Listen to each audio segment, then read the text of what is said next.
The Dimp Digital Network presents Idle Game Chat.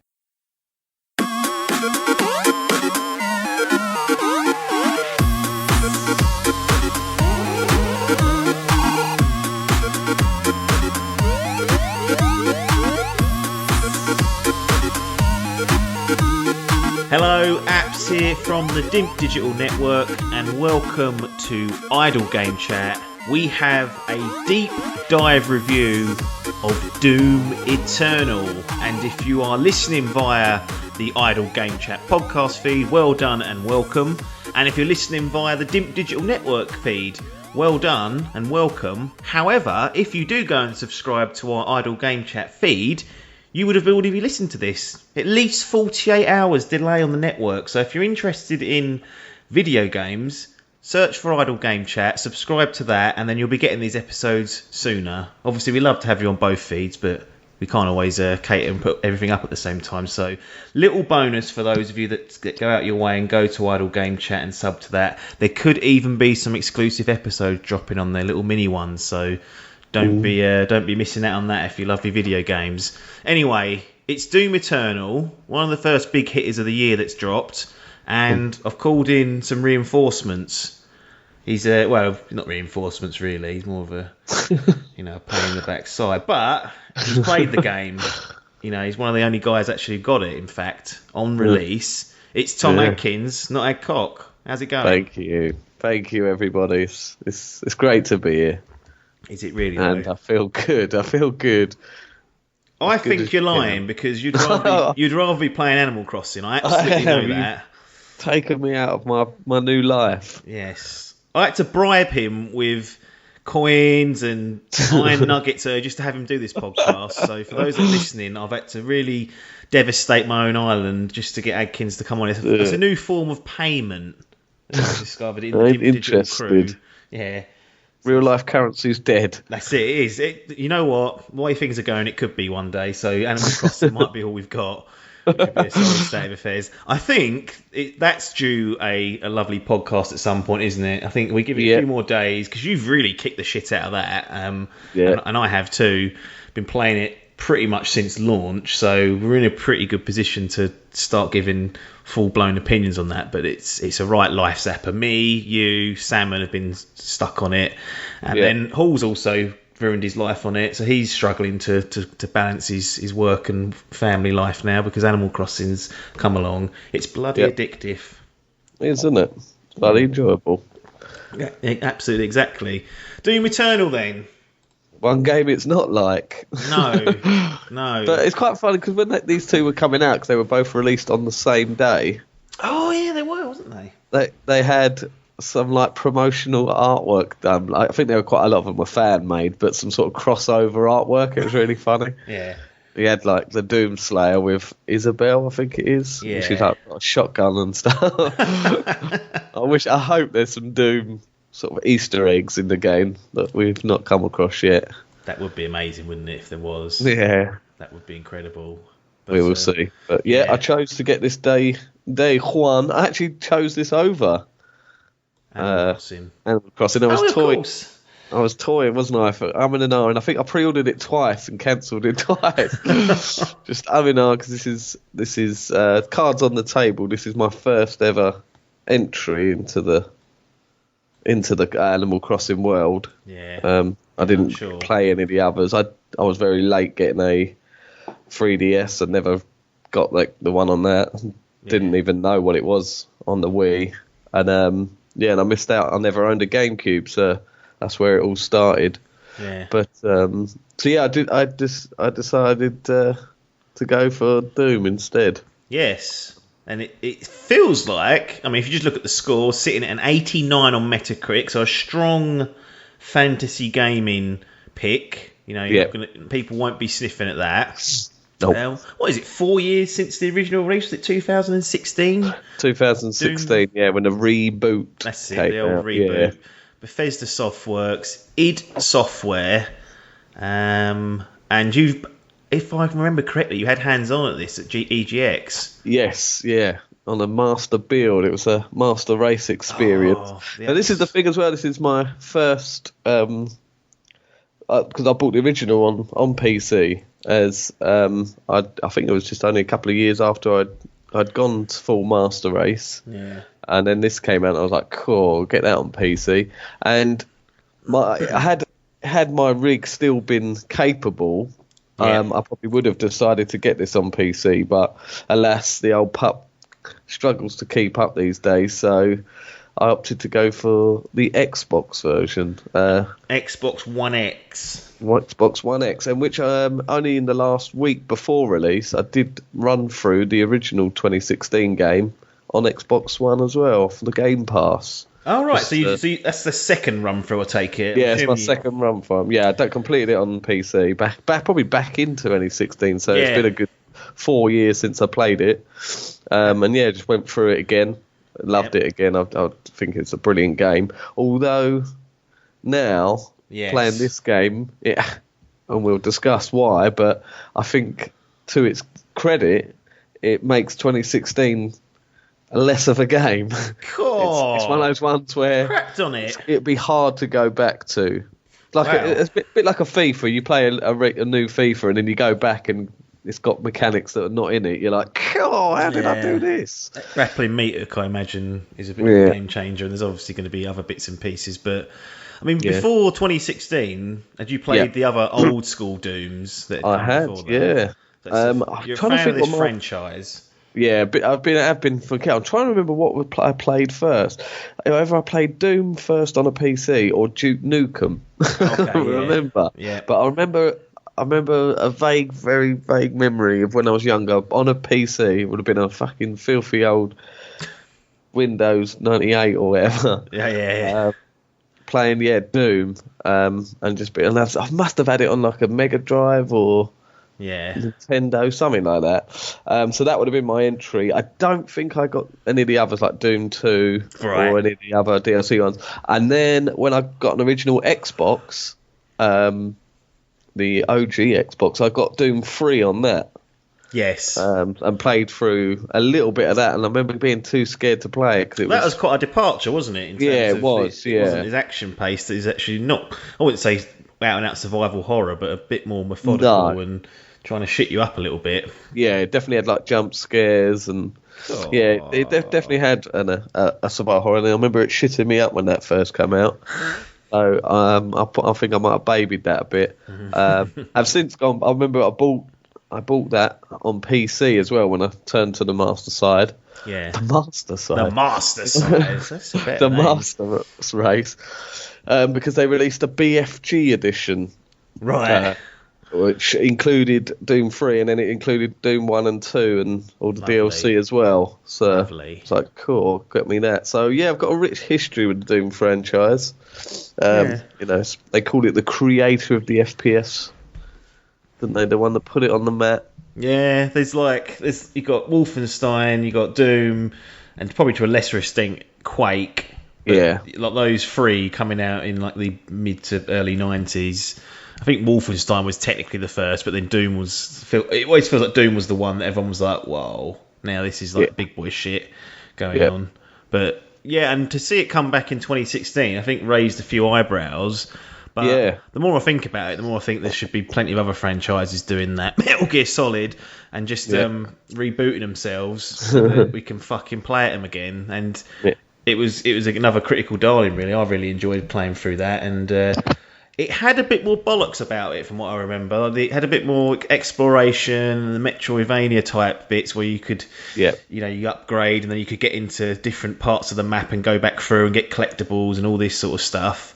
I guess my first question is is that part of the game retained in Doom Eternal, or they depart into more of an action focus? I mean, it had action the last one, but has it gone even more to that direction, or is it around the same sort of structure as what we had before?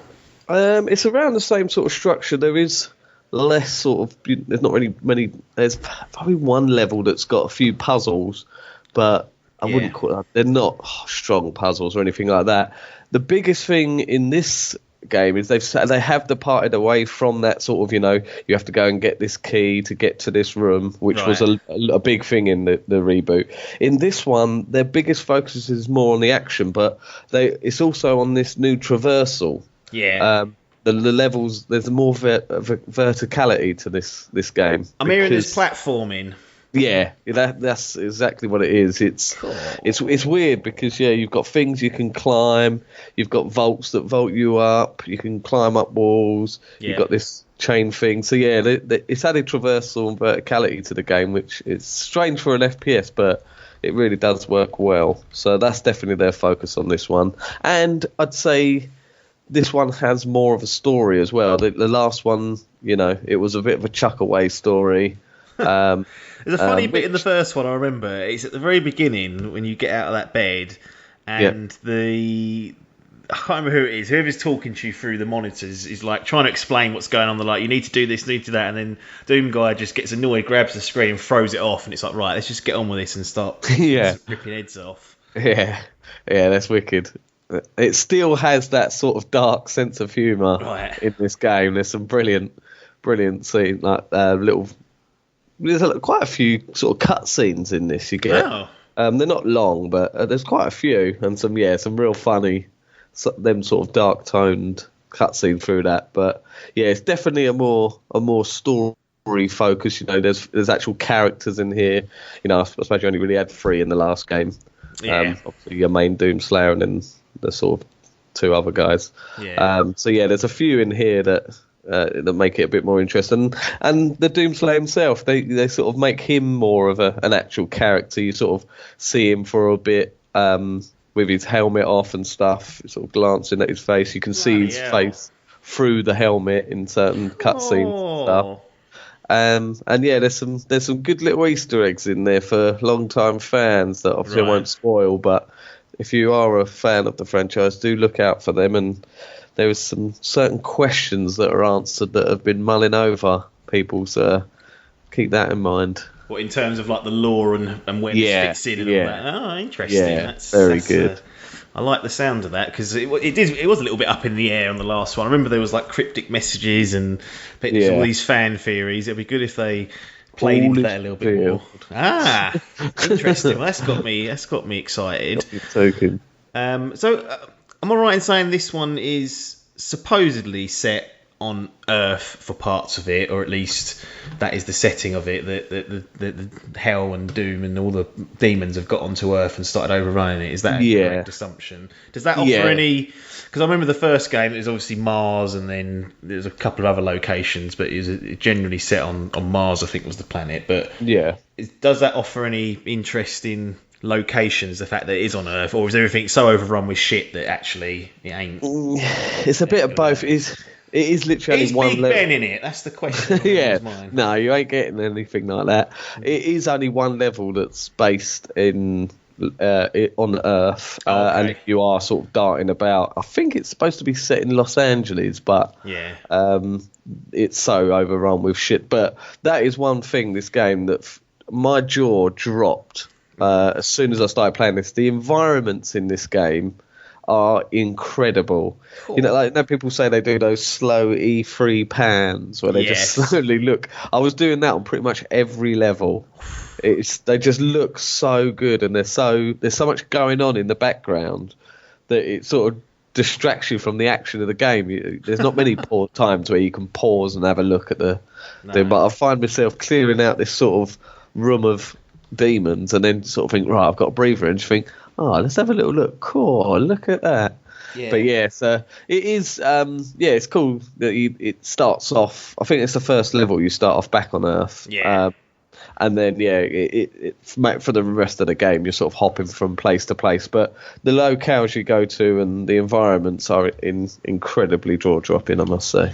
Interesting. What about the enemies in terms of how they look and the graphic and the art style there? I remember it being good from 2016. And then also, one of the key things is that performance, because in a blisteringly quick game like Doom, and I'm assuming Doom Eternal, frame rates are critical.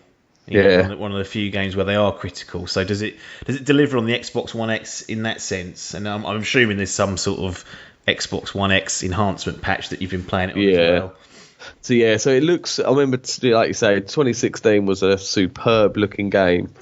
Doom Eternal amps that up It's incredible. It's by far the best looking first person shooter I think I've played in a long time. Wow. They really have id Software. Is it id Software or id Tech? That the engine that they've used, it looks like they've sort of maxed that out to as much as they can now.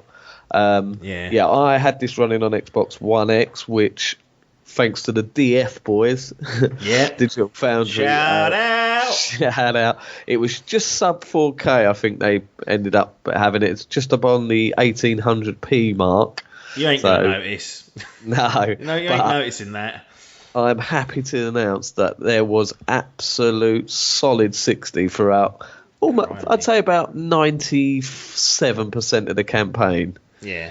It was just towards the latter part of the game where, honestly, I'm surprised the game didn't crash with the amount of sort of enemies at once that were sent towards you. It was just a cacophony of fucking demons and blood and guts, and that you could just tell when you started firing off rocket launchers and stuff that you could see the frame rate take a little hit now and again. Yeah. But like I say, a good solid 97% of that game, it was a solid 60, which I did shit myself thinking that, because the first game was 60 on Xbox, and I thought it needs to be. That's why I was scared it was going to be in a 30 FPS jobby on the first game, so I went PC. And then this, when I saw how good it looked, I thought, how are they going to keep this at 60? But that's the thing, that PC port, you could run that on a potato. It's one of the best engines to do, and they've done it again. Yeah. There's no hiccups in that. So it's one of the best first-person shooting looking games, and runs like a fucking dream. So they've smashed it on that side as well. Yeah, I mean, it shouldn't be a concern when you sit there with the Xbox One X and you're playing it on the world's most powerful console, as Big Phil keeps telling us. You sit there and think, well, I shouldn't be concerned about frame rates, but as we've seen with the release of Resident Evil 3, that's the worst performing console because it's trying to hit native 4K or close to 4K, and it's dropping frames. So that's a concern. The DF boys again are saying get that on PlayStation. And I wonder, do you reckon that's Xbox is doing? They're saying, look, you've got to target this 4K. We've told all our fans that it's true 4K. Well, if that's them doing it, then Phil needs to have a long hard look at himself in the mirror. He's got time on his hands now, so he needs to really have a look at himself and say, what am I doing? Because you said the demo you played was a bit choppy. Yeah, it was absolute fucking horrific. Yeah, I thought it was 30 FPS at first, and then weren't until I downloaded the PlayStation one and realised it was supposed to be 60, but it just tanked so much. Yeah. And I thought, and I watched the video from Digital Foundry, and they said, it should be alright, they should patch this by the release. And then I watched another one for the release of the new game that come out tomorrow or today, whenever you're listening to this. And they've said that it's still the same performance in the day one patch. It's still toot. So fucking prats. Yeah, they've opted for this higher frame resolution, but costing them, and a big cost as well in my eyes. Just give people the fucking option, like nearly every other game these days, and it just cuts out the hassle, then, doesn't it? Yeah, you got a choice. Anyway, we haven't got a problem with Doom. Doom is an absolute butter. Yeah, absolute butter and smooth, that one. Yeah. So you mentioned that there's a lot of focus on action. Have they actually cut back on the exploration side in terms of secrets and little nooks and crannies, or is that all just still there? And there's more enhanced now. There's more things to collect. There's a lot of, which is another thing that annoyed me. It's one thing that annoyed me. Sorry, there's not much that annoyed me on this. Do you remember in the first game you'd come across a new enemy and then you'd get a bit of lore on that character or the enemy in the world? Well, yes. They've changed that to now that's become a collectible, so you have to find out. So if you want to know about something like a new enemy type, you have to go into this thing, go into the world and find it as a collectible. Right. But there's more things to collect here. Now, there's one thing that Doom's never had, and I think it's really good, is you now have your own hub world. So, like, in between levels, you have, it's called the Doom Tower, I think it was called. The Doomslayer Tower, something like that. And it's just like, it's like a floating palace type thing. But you have like all these. It's one of the coolest things ever. He's got his own office, and there are just so many Easter eggs in there. I'll let you go in there and look. I won't say anything, but it's incredible. But throughout this palace, you have like there'll be like frames on the wall with nothing in it, and you think, what the bloody hell is that? So, and each level will have like a list of collectibles that you can collect. And from memory, you have like the old school songs. So you have like the Doom songs from the original, like the 8-bit ones, Doom 2, Doom 3. There's Quake songs on there. Lovely. Things like that. Then there's cheat codes that you collect, like these little floppy disks. Yeah. And you can actually replay the levels, but with these cheat codes on. Right. What sort of cheat codes can you put on? So you're getting like infinite ammo, God mode, all maxed out. God mode? Yeah. Oh my goodness. Not on a console. That's just not allowed, surely. No console commands. Pretty good. Then they bring back the... do you remember you could get like the little plushy dolls of what the Doomsday was? But this time it's all like the enemies. It's all different ones, but it's really cool. What else can you collect? Then there's these lore pages that sort of give you more information. And then there's these things called, I forget what they're called now, Sentinel. I think they're called Sentinel things or something. They're basically these like little like battery pack type things that you have all these. You can unlock different suits throughout the game. That was something. This blends into the multiplayer, which unfortunately I didn't play. Yeah, so it's not really my bag. But it's a bit like like Gears of War, where you at the beginning you have like your character and you can change his skin and change his stance, his icon, and that you have like a profile. Well, that blends into this game, but if you change your character what he looks like, that's what he'll look like in game in the campaign as well. All right, so you can actually customise Doom Guy. Change the colour of him. So in the cutscenes, he'll look like that. Yeah, in the cutscenes and everything. Because I wondered what had happened. Because with the game, I got a pre-order bonus, and it was him I've got like a zombie version of him. And then when the cutscene come on, I was like, zombified, and I thought it was part of the story. I was like, fucking hell, what's happened? I didn't realise. I was like, oh shit, it's actually in the cutscenes. That's incredible. Yeah. So so throughout this palace thing that you're walking around your hub world, you've got like these where you put these battery pack type things, and that unlocks like different suits and the perks and stuff. Gotcha. So that's another collectible that you've got to look out for. Can't think of anything else more. There's I can't remember I think you had them in the first game, but they might have been called something else. Oh yeah, they were called runes in the first game, weren't they?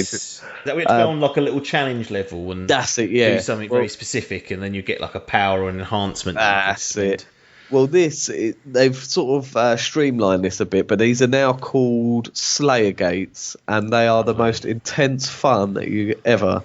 There's a total of 6, and if you complete all 6, you unlock a special prize, which I won't mention. Yeah. But yeah, so these are like some of the most intense. But they've taken away the sort of modifiers now. Yes. They're just like sort of arenas, like sort of just levels, just small pat level, but they just chuck the absurd amount of enemies against you. Is there a time limit on them, or they just survive and get through it? I think it's just survive, because throughout the game you have this one up how many lives you got, so you can collect them. I think they had that in the first game as well, didn't they? And yeah, so you just got to collect as many as you can and then try and get through these. But you have to find the key to unlock this Slayer Gate. So that's another collectible. And I think, like I say, I think there's about six of these gates, and you have to find the keys to unlock them. So these like Slayer Gates marked on a map somewhere, so that if you see the gate, you can say, right, I need to get a key for that, and I know where to come back to. So it tracks everything that you've seen and. That's right, yeah. And you can go back into it because you have this hub world after each mission. You tend to go back. Certainly after the game, it's more for that as well. But if you did, you think, right, I want 100% that. Because like the first couple of levels, I think I got like 99% on stuff. I was like, fuck's sake. So I missed. You can go back and you can, like, it still saves, so everything else will be already collected, and you've just got this one. But some of them are like some of the collectibles, because of this added traversal and verticality that's in it. There's some of the stuff's just in the most absurd places you'd never find. And can you not get some stuff until you've got all the upgrades or any abilities, or do you think from moment one? No, yeah, I think you're right. Yeah, because you would get things like that. There's a shotgun that has like a claw on it, so there'll be certain things you can't get to until you unlock that sort of perk. Yeah, I see. It's not as, I wouldn't say it's as predominant as like a, what's it called, like a Metroidvania. It's not as bad as that, but there certainly is things that you wouldn't be able to get to without the perks. No. Yeah, so that's part of the collecting thing. They still have that. It still has like your sort of suit upgrades and your gun modifiers. That's still all in there, but again, it's a bit more streamlined. Like I say, they took away the rune gates. Do have things that are runes, but there's about 9, I think, and you can only have 3 active at one time. Are they like modifiers of sorts? Modifiers, yeah. That's it. Yeah, they'll be things like, I can't remember the 3 I had. It was like you could do your glory kills from further away. Oh, I see. So you can snatch them from further away. Yeah. Or like collect like consumables, like your health and ammo and armor. That would come to you further away. You'd like magnet to them. I see. Little things like that. But yeah, that kept it interesting. Nice. There's quite a lot to be getting on with without. We haven't even spoken about the base combat yet. Yeah, I've got to say, at first it did sort of seem quite overwhelming. There was so much new stuff. Like you're just going through the first level, and there was sort of this new mechanic introduced. I was like, fucking hell, how am I supposed to remember this? Yeah. But it does sort of progressively introduce these bits. And you are sort of like, right, so I can implement that. But by the end, once you've sort of beefed yourself up and you've learned everything, you have really got to train that brain to remember everything, to get out of a lot of shit. Because when you're getting fucking hammered by 14,000 demons, you're like, right, how am I getting out of this? Oh, right, I've got this mechanic, I ain't use that again. So it's sort of, it rewards you for keeping up with it. But at the same time, it's sort of, you've got it's sort of a bit of push and pull from both ways. You've got to sort of keep up with it, and it keeps up with you, type thing. Yeah. Interesting. So it sounds like there's a lot going on. Yeah. So you've mentioned several times that it just seems to just pour enemies on top of you. Oh, it's really. And, I mean, what's that all? Well, how's that to experience? Because I remember it got pretty frantic in 2016, but it sounds like they've took it up a level. That will seem like a fucking breeze compared to this. It's more towards the latter half of the game, I'd say. It's like I say, it was quite. I think I played it on like the normal difficulty. I wish I'd played it on hard now. Seems to be what a lot of people are playing it on, but. Having said that, I still died a fuck ton of things. I think that would have stressed me out playing it on ultraviolet. I think it's called. So you got something. I can't remember what, friendly or something. The easy. Then mine's called hurt you plenty. Then you've got ultraviolet, and then violent is fucking ridiculously hard. Yeah. But it's more towards the back half of the game. But yeah, it's not like wave based, but it's more sort of arena based. Like you'll go into a room and then all of a sudden the fucking heavy metal kicks in, which is a whole other section we've got to talk about after the music again. But yeah, that'll do, like all this heavy metal start kicking in, you're like, right, and then it is just this fucking wave of it sort of fodder comes along. It's clever how they do it, because they do have these certain enemy types. They're actually called fodder, because they're the little shitty zombies. I think you can remember them from the first time. Yeah, you can even though twice, then you can just punch them and then. That's it. You have some of them, but even them are little fuckers now, because they give some of them guns and flamethrowers and stuff. So you're like, fucking hell, and you can't, like, they can take a few hits before they go down now, but you sort of tend to use them for them glory kills, which sort of will boost your ammo and stuff. And you've really got to utilise things like your chainsaw as well this year. Last time, that was really only to get you out of a spot of bother. You didn't really use that for much. This, you're running out of ammo so much that you need to be using that chainsaw at least sort of every minute. So it's, I guess it's sort of like a balance between, glory killing someone to get health, which I think it does. That's and right, then chainsaw them to get the ammo. So you've got to constantly That's keep it. those two topped up. Does the chainsaw still have fuel that you've got to keep an eye on? Yes, it does. It seems to only it goes down to 1 bar, so you can always use it on but you can't use it on the bigger enemies unless it's filled up. The fodder's basically unlimited, so you can get your ammo. But then for the big fucks, you can't. Anything. No. And then you also have, I don't know if you've seen it in the trailers, you have like he's very like Predator. You now have this Predator knife on your wrist, so you can slash. Yes. Basically comes into, that's only used on the glory kills really.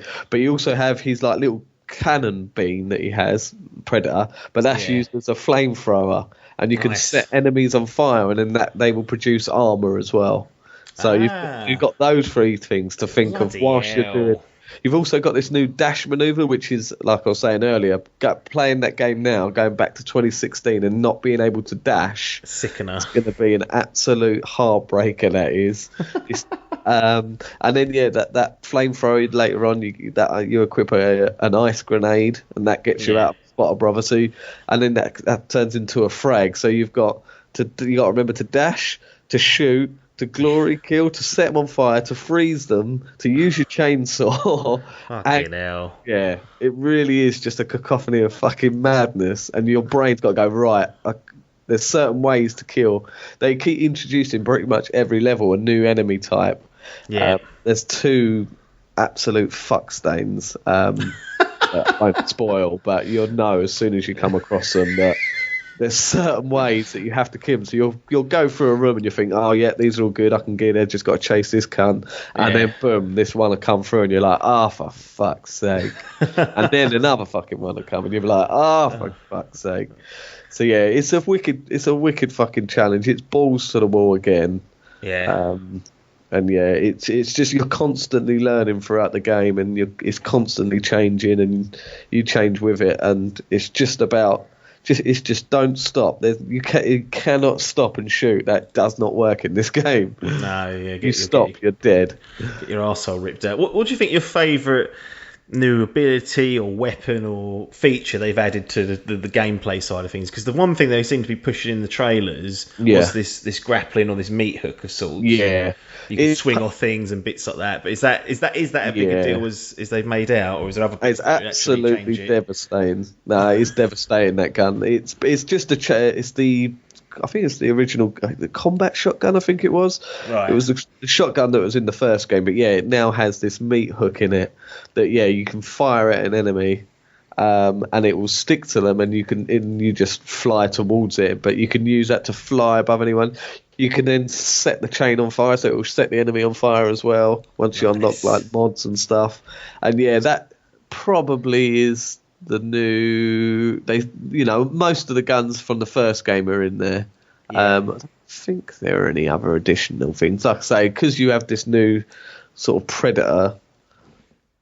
A bit like laser beam type thing. Well, it's not laser beam, but that's what Predator uses it as. You have that, and the blades. That is the glory kills in this game are just insane. How the people that made these up are sick fucks.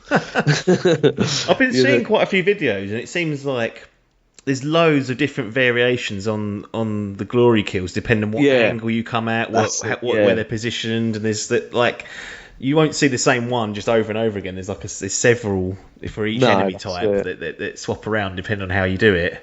Yeah, wherever if you're facing his arm, you'll snap his arm in half and stick the bone out and shove it in his eye. If you're down below, like if you crouch or something, I don't think you can crouch, but if you slide along or whatever, then you'll grab his leg, twist it behind his head.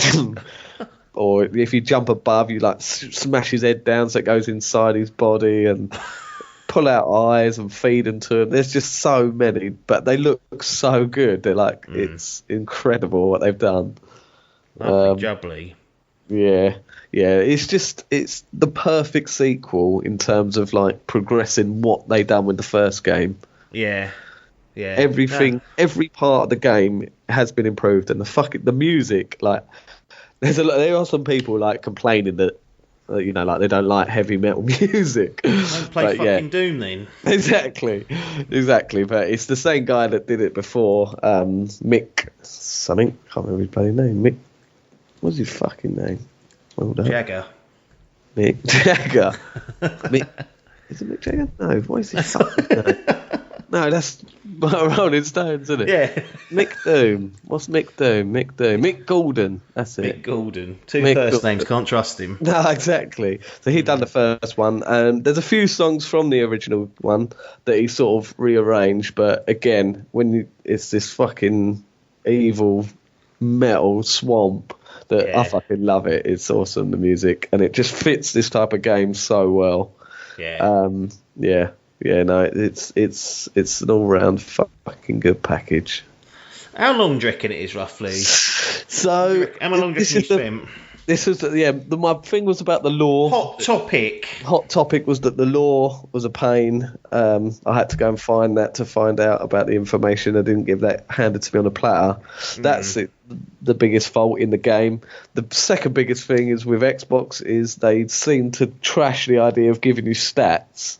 So normally when you get these Xbox games, you it give you a sort of a stat rundown of how many glory kills or how many fucking levels you've done. And this they've decided to fucking zero that out. You don't get nothing. And it didn't have no in-game counter, so I'd have no idea how long I played it for. I'm guessing it was somewhere. I did seem to smash through it quite quick, to be fair. So I'm guessing around between the sort of 10 to 13 hour. Gotcha. I think. Like I say, I need to go back and do some more of these Slayer gates because I only done about 3 of them. I've still got another 3 to go. And like I say, at the end of each level, you get like a sort of stat report. It'll tell you how many. Because there's even certain encounters you can miss. Like these, like I say, you go into a room and there's enemies. Yeah. You can miss that. So, so you can miss like if you don't find this secret part of a level, you'll miss actually one of these sort of little rooms full of enemies. Yeah. So it gives you this little sort of report at the end of how many, I think it's called. Yeah, that's called. Doom Report. Yeah, Doom Report. I can't remember what the thing is now, but it's the enemies found.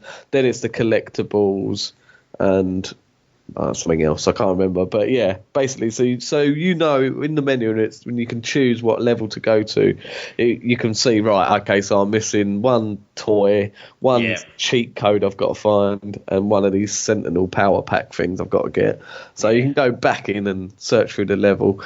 There is a way once you get to the end of each level as well. I noticed it kept unlocking fast travel points for then if you do want to go back in, you haven't got to go through the whole level again. Okay. But I did try and do that, and it couldn't seem to work for me, so I don't know how. I'm going to have to Google it and figure out how to work for it. But, yeah, it was quite a good idea. Yeah, because imagine some of the encounters aren't, especially towards the back end, they're going to be quite difficult. Yeah. If you only need to get into a certain area, you don't want to be fucking grinding away through that, trying to get past stuff. And these levels are, like I say, because of the added traversal you got on them now, you've got fucking added bloody... there's so much you can do, because that's what I think a lot of people complained about the first game was that there was not enough of variety in the game. You sort of, it was all set in that one facility on Mars, and the levels all look the same. You're just going from point A to point B. Whereas this time now you can miss everything. There's bits you can miss, and you've got optional ways to get around a certain objective and stuff. So yeah, it's fucking epic on the scale, but yeah, there's quite a lot to go through. It's annoying that some stuff can get missed. Yeah, but at least it sounds like they've given you the ability to go back and correct that. That's it, yeah. That's why I think that they've stuck with that sort of 13-hour mark game, which, to be fair, I think for this sort of balls-to-the-wall action is a good slot. I don't think you're going to be wanting to fucking smash out a 30-hour campaign. You're bloody knackered, wouldn't you? Yeah. My fucking hands were hurting on some of these things just because of how fucking fast you're going and how just literally pressing the button every 5 seconds. Shoot, fucking grenade and fucking when you hooks want up one of your those arse. Xbox Elite controllers. Yeah, just let it do it for you. Yeah. Turbo mode. Yeah, exactly. What's the controls like? It sounds like there's an awful lot going on in terms of what you can do, what you need to do. Does it is it a bit too much sometimes, or actually they've mapped it to a decent spec? They've mapped it pretty good. It's basically everything you'd think it would be. But because there's so many varieties, like I say, you've got that flamethrower that can turn into a frag grenade and a ice bomb. You've got to switch those out on the D-pad. Right, I see. As well as each gun has a different mod. So you get 2 mods for each. So you have like I think it was on the first games where you have like a rifle that you can have like grenade launchers on it or a tactical scope. So you have is that something you switch between, or was it? You can. That's not really. You can switch on the fly with that, and again, that's tied to the D-pad, but you don't need to. That's not really necessary to get through. Whereas the other stuff is, but other than that, so you've just got to remember to sort of switch between your grenades and stuff, which can be a bit of a botherance on the go when you fucking got enemies up your arse and you're trying to remember to fucking swipe and double jump and then get your meat hook out. But everything else is tied to the face buttons and your shoulder buttons, so you're pretty good. You don't. There's no like zoom in. You don't have to sort of look down the barrel type thing. No snipping required. Nah, that's it. Yeah. So it is pretty. It's pretty. It's well done. It's well mapped, but it's just that you've got to get that Rodney remembering. Yeah, that's it. It needs to be. Not Rodney, isn't it? That's your one. You can have Rodney. I've got Ronnie. You've got Rodney. I've got Rodney. You've got to get Rodney fucking. It all makes sense now. Rodney's up there. Rodders. You got to get Rodney remembering all of it. So yeah, face button. Sorry, yeah. No, controller mapping is good, but it's just remembering to do everything on the fly. Yeah. Absolutely. So, last couple of things. Enemy types. Obviously, I don't want you to spoil the final boss or anything like that, but, I mean, have they added a decent plethora of new enemies to take on and new tactics? Or have they kind of left it the status quo? No, it's a bit of a mix. They've sort of enhanced, because now every character has sort of like you shoot bits off of them. So you've got the same sort of enemies that are in the old game, but... when you now shoot them, bits will fly off of them. Armor, or it's almost like armor, but it's just like their flesh. But they have sort of 2 layers to them. So you get these. Do you remember the big floating like balls, demon balls? I forget what they're called now. Big balls. Well, there's ones like that. Big balls. There's ones that look like something out of fucking Stranger Things. Their mouth opens all like that sort of fucking tentacle shit. Well, if you like shoot them, their fucking mouth will fly off, and then there's another mouth underneath. It'd be like that. So yeah, it's enhanced versions of what was in the game originally, and now they're like enhanced, and then there's new enemies types now.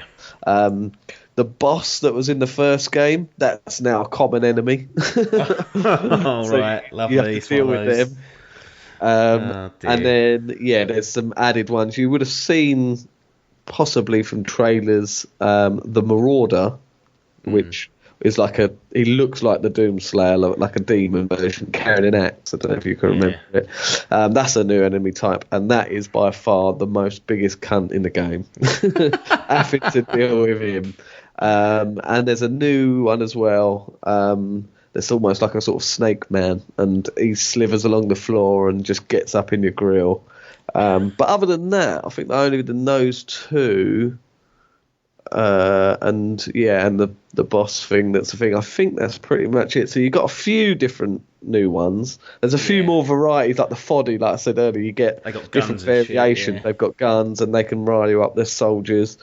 And then you've got the big cunts as well.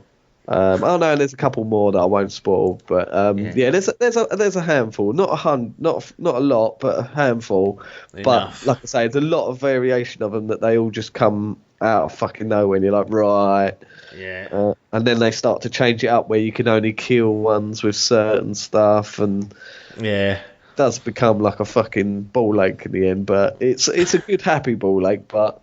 I've got to say, if you're not knackered by the end of the game on the last couple of levels, if you're still chilled at the end of that, then I'll tip my hat to you, because you're fit as a fiddle. Yeah, I know that is a fucking intense game that sort of, it takes a lot from you. And it's incredible. It's incredible. Knocked a couple of years off the poor. Yeah, it really has. I'm stressed out already, and now I had to deal with that. How? This is a hard question to sort of quantify, but how difficult is the game on the? I mean, you played it on like the medium level. How difficult would you say it is? Well, it does seem to have this sort of gate, I felt, because like I say, my friend Dan Clark, who he played at the same time as me, and he started it on that hard difficulty.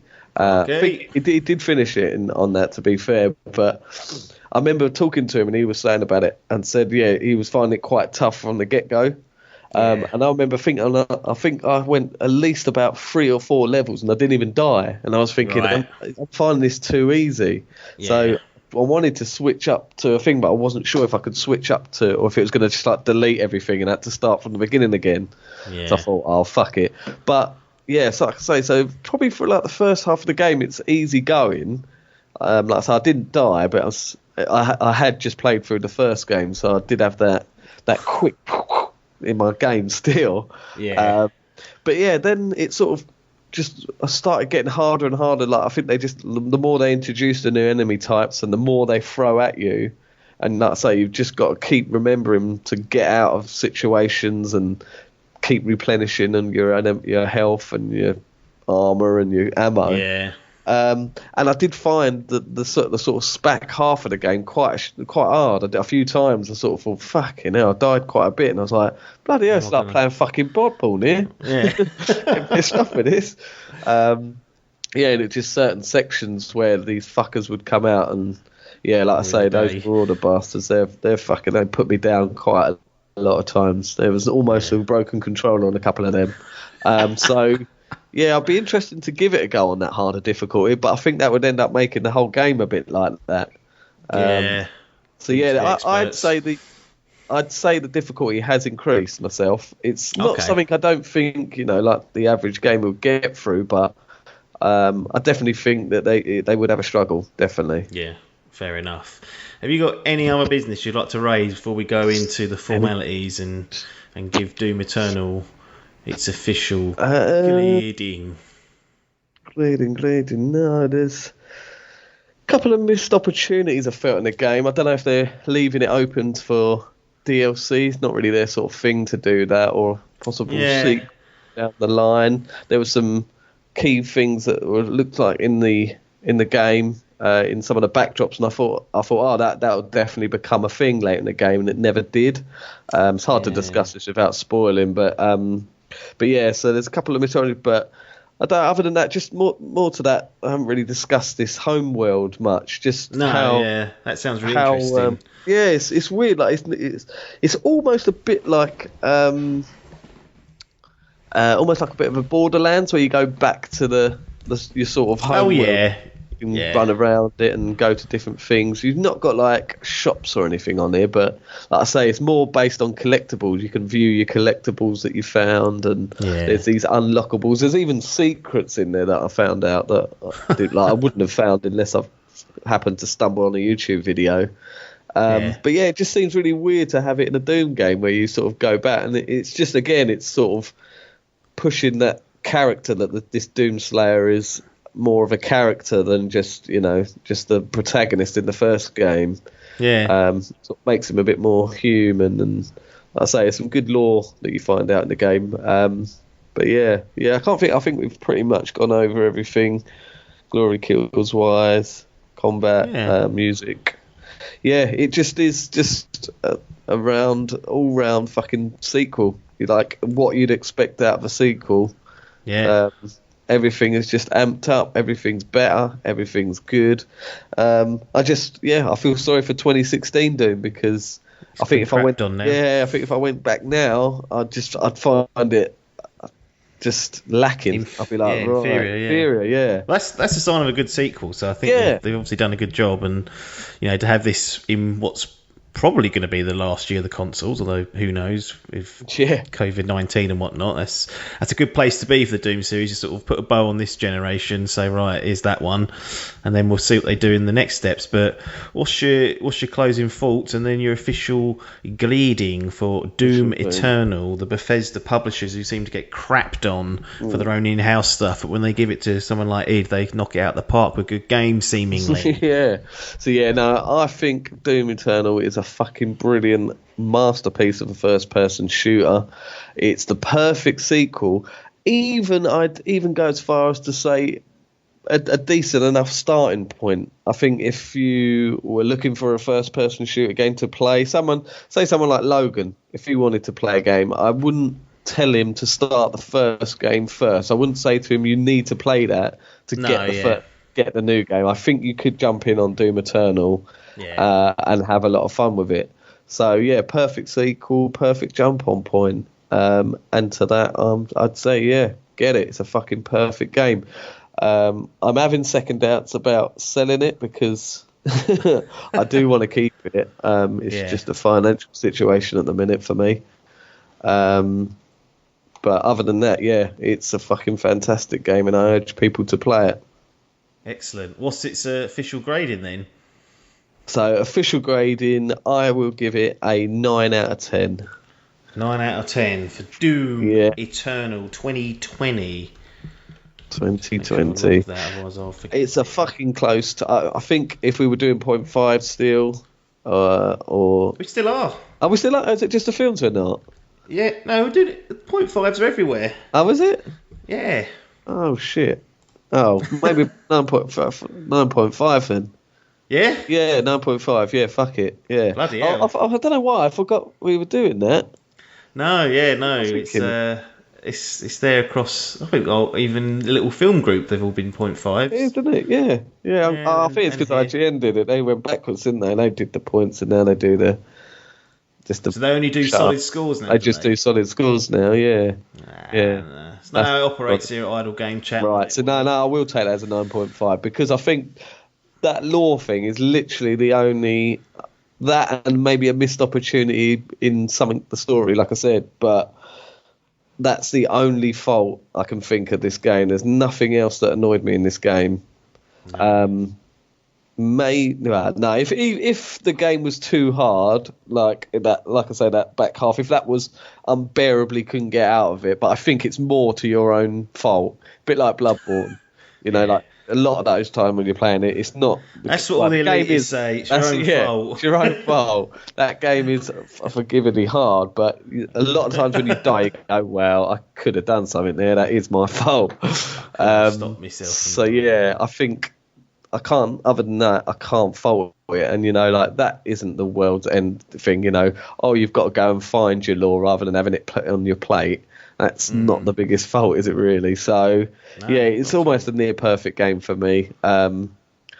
With currently what's out this year, it's currently my game of the year. Could it be the game of the year if nothing else fucking comes out this year?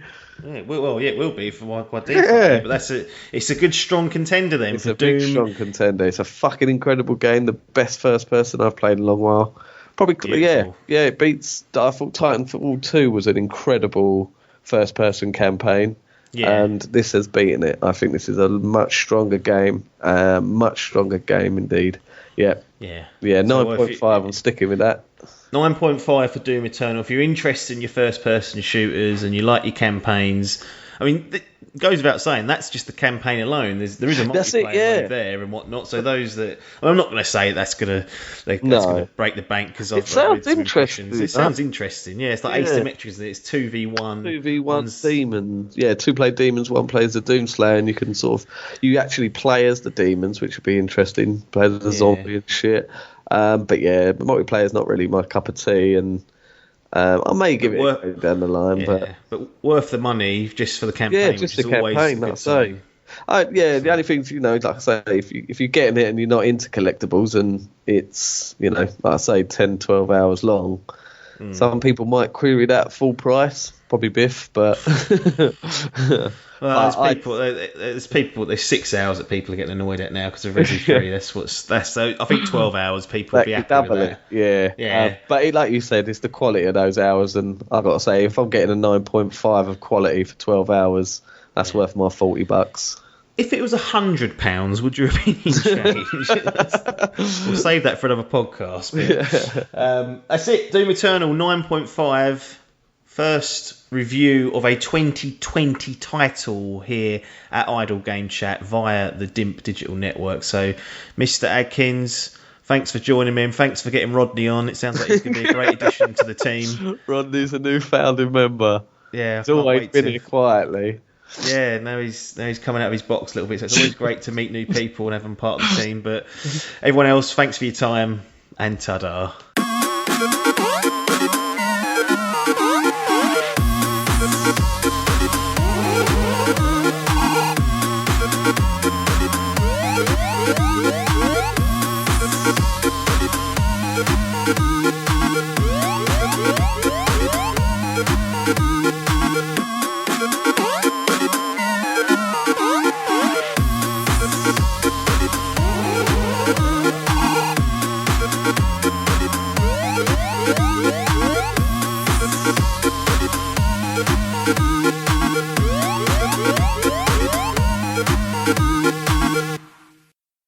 This was a Dimp Digital production.